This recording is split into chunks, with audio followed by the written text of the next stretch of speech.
11-12 পাতার ফর্ম, এটা হয়তো অনেকেরই ভরতে অসুবিধা হচ্ছে, এবং এটা আমি অনারেবল চিফ মিনিস্টারকে জানিয়েছি, সিএস সাহেবকেও জানিয়েছি, যাতে যদি একটুখানি কনসাইজ করা যায়।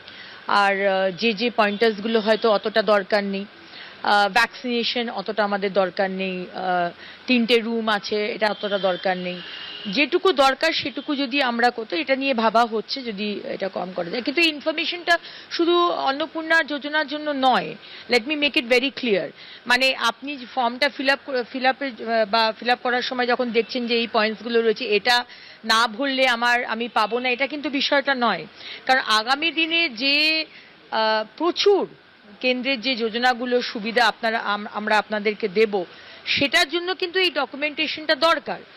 আমরা চাই, দেখুন, এটা আমাদের টাকা, এটা আপনার টাকা, এটা মানুষের টাকা, ভুল কারুর হাতে যেন না যায়। কিন্তু যেগুলো হয়তো অতটা আমাদের দরকার নেই, হয়তো অন্য যোজনার জন্য এই মুহূর্তে আমরা ভেবে দেখছি যদি একটু কনসাইজ করা যায়।